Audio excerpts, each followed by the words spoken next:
অনেক ফ্যামিলিতে দেখবেন যে হাজব্যান্ড যখন বাইরে যাচ্ছে তখন ওয়াইফ একটা ঝগড়ার উপলক্ষ তৈরি করছে, আবার হাজব্যান্ড যখন বাইরে থেকে ফিরলেন তখন ওয়াইফের মনে যত অভিযোগ সেগুলো সামনে প্রকাশ করে আরেকটা ঝগড়ার আবহ তৈরি করছে। শুধু যে মহিলারা এটা করেন তা কিন্তু নয়, অনেকক্ষণ ছেলেরাও করেন। তবে আপনি যখন বাসায় একটা ঝগড়ার আবহ থেকে বাইরে বের হয়ে আসছেন, আপনার প্রতি আমার অনুরোধ হচ্ছে আপনি একটু দরজার বাইরে দাঁড়ান, জোরে শ্বাস নিন, নিয়ে মনে মনে বলুন যে আপনি এই যে ঝগড়ার আবহ, এই যে অসন্তোষ, এটা নিয়ে আমি বাইরে যাব না, এটা ঘরের মধ্যে রেখে আমি চলে যাচ্ছি। কারণ ঘরের অসন্তোষ যখন আপনি বাইরে নিয়ে আসেন, আপনার কর্মস্থলে নিয়ে আসেন, তখন কি ঘটে? তখন মূলত আপনার প্রোডাক্টিভিটি কমে, আপনার মনটা খুব ডাউন থাকে, আপনি অন্যের সাথে খিটিমিটি ব্যবহার করেন, আপনার কেউ কোনো কথা বললে সহ্য হয় না, আলটিমেটলি আপনার প্রোডাক্টিভিটি প্রচণ্ডভাবে কমে যায় এবং এটা অফিসের সবাই বুঝতে পারে।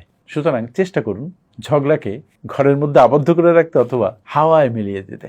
আরেকটা কাজ করতে পারেন, ভেতরে হজম করে ফেলতে, তাহলে আপনি প্রোডাক্টিভ থাকতে পারবেন। এখানে সবচেয়ে বড় কথা হচ্ছে আপনি আপনার নিজের ইমোশনকে কন্ট্রোল করতে শিখবেন, আপনার মনকে কন্ট্রোল করতে শিখবেন, তাহলে এই ছোটখাটো ঝগড়াঝাটি আপনাকে আক্রান্ত করতে পারবে না। Thank you.